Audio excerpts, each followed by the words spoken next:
The MLB is terrified of this, and that is that the New York Mets are hot. They sweep. Get the brooms out, ladies and gentlemen. They have swept the St. Louis Cardinals. First time they've done that since 1986. Memorable year. We won the World Series then. I don't know. We'll see what happens this year. First 4-game sweep since 2022 against the Pirates in mid-September. It's awesome here in Mets land. It's awesome in Flushing. I'm your host today, Mike Duda. Welcome back to Mets Digest. And as always, I like to start off with some statistics. 77.2% of you that watch these videos are not subscribed. Please do us all a favor here on Mets Digest and hit that free subscribe button. That way we can bring content to you about the amazing. So, we have swept the Cardinals. It's all fun here in Metland. Here are the final scores. 4-1 on Thursday night, 5-4 on Friday night, 3-0 Saturday mid-afternoon, and a 7-4 afternoon victory on Sunday. Here has been the guy, this particular series.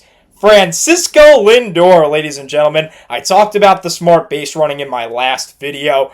And then this. The night after I posted that video, the night of, Francisco Lindor walks it off. His first walk-off home run in a New York Met uniform, 250th career homer, and it was a moonshot to the Coca-Cola corner, straight pole. Lindor looks awesome, most certainly should be captain of this franchise. He went 7 of 18 in the series, 2 homers, 3 RBIs, of course including that solo shot in the bottom of the ninth to walk it off in Game 2. Now the crowd. The crowd goes crazy when this guy comes to the plate because of his walk-up song, My Girl.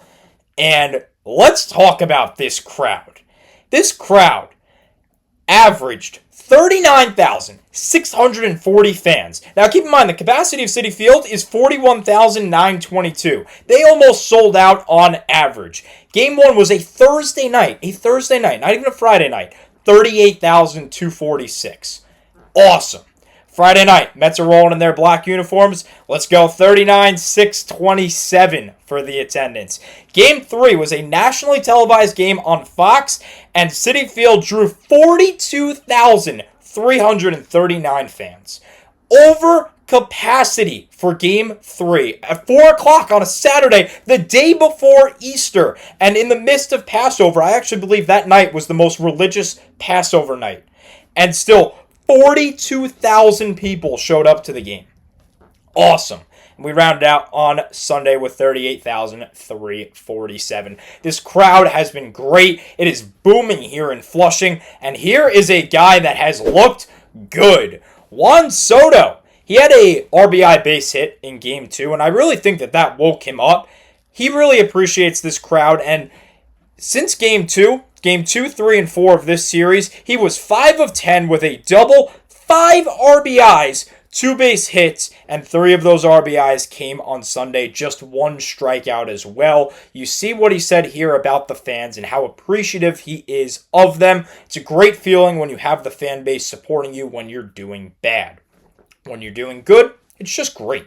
I really appreciate what they did. I feel like they don't know how meaningful that is. It means a lot to the players when they do that. It's really special. And this is really special of a quote from Soto, especially after everything that went on with him and Judge. And people were saying, oh, he was so much happier in a Yankee uniform. They supported him more. No, he just had a cold start, and it was just a poor timing cold start. But he is back, I believe, and he obviously loves the fans, which is great to hear for a guy that we are going to have for the next 15 years. Man, it is glorious here in Mets land. As always, we need to talk about Pete Alonso as well. Guy went 3 for 11 with 2 walks, a double, a homer, and 3 RBIs in the latter 3 games of the series, and it was still a cold series for Pete Alonso. He has just been so good. He's probably been the best hitter in the National League through the first 22 games, and there's really nothing else to say about him. I'm going to do a deep dive into the season of Pete Alonso in the coming days, so stay tuned for that. But Pete had another good series, and it was considered a cold one. So there we go. our first baseman. We love Pete Alonso. Lock him up now. Get him extended for years and years to come. Next guy that I want to talk about is Mark Vientos. He went 3 of 8 with 2 runs, 2 homers, his first 2 of the season, and 2 RBIs in the first 2 games of the series. But then he left Game 3 with a groin injury. Injury update here is that he is day-to-day, but he was feeling better on Sunday, yesterday, when he reported to the ballpark, and was not ruled out of being a bench bat or a bench defensive replacement per Carlos Mendoza. So good news there on Mark Vientos to pair with some good news that we're hearing from Jeff McNeil and Francisco Alvarez, that being that their rehab assignments are going well. Now, some other guys that we have to talk about here from the offensive side of things. Brandon Nimmo. Look at that catch. He didn't even have a good series, but look at that catch. Game 4 of the 6th inning. Home run robbery alert to keep it a 3-1 ball game in favor of the Mets. Guys that we also have to talk about, Luis Torrens defensively. Man, his arm is lethal. He has caught 5 runners stealing out of 10 attempts. That's 50%, with the league average being 20. He is throwing out 30% more batters than the MLB average. He's looked great. Beatty and Acuna had good series. They've been heating up. Video to come either from myself or the other content creator here, Michael D'Angelo, on Luis Angel Acuna, coming soon. And Tyrone Taylor, he is just a jackrabbit.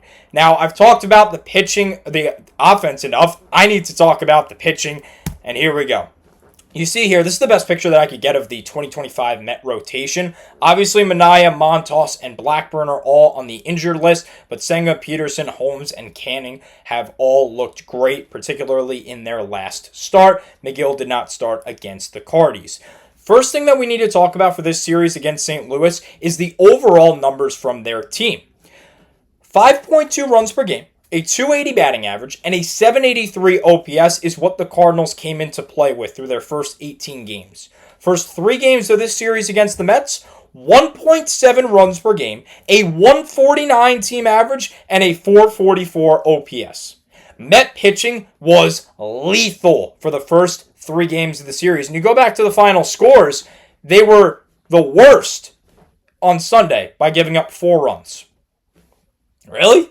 I mean, I'll take that any day of the week. I'll take a 7-4 win whenever you want to give it to me. So let's go player by player. Griffin Canning.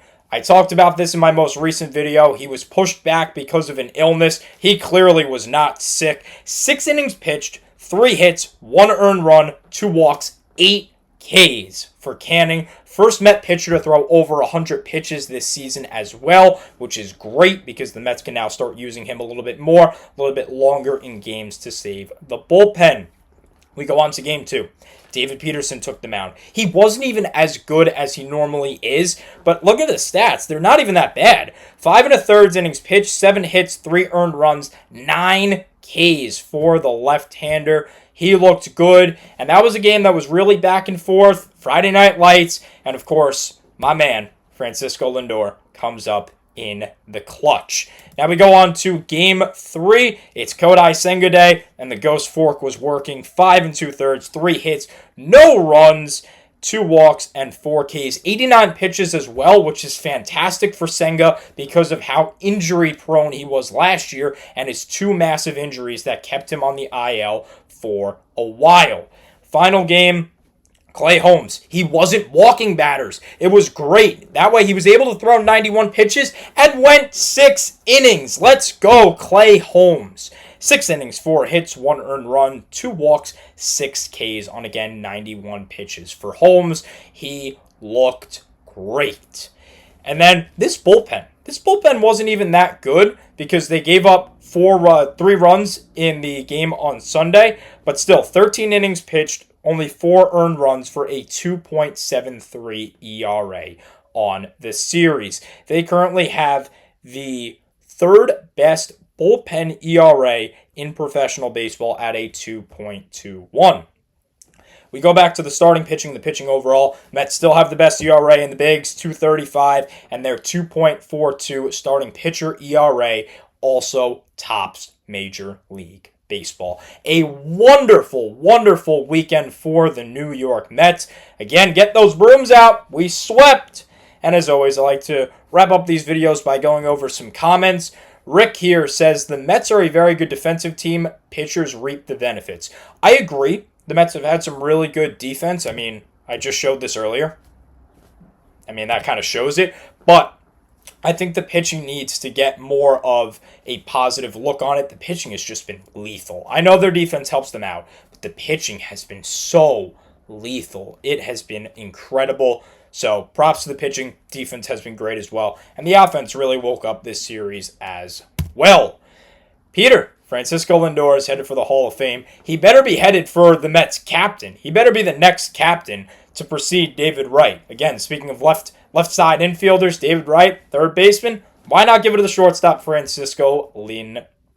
Unfortunately, that's all the time I have for you today. It's great here in Mets land. Flushing reaps the benefits. Great crowds. The Mets grab a sweep of the St. Louis Cardinals and now head into a critical series with the Philadelphia Phillies still atop the division. 15-7 is our record, ladies and gentlemen. That's all the time I have for you now on Mets Digest. Thank you so much for tuning in. Don't forget to tune in for the next video. Let it be the Pete Alonso little recap of how incredible he's been this year. Maybe something about Acuna, Lindor, or perhaps something if something crazy goes on tonight with first pitch at 7 o'clock against the Phils. As always, let's go Mets. Thank you for watching. And as always, let's go Mets.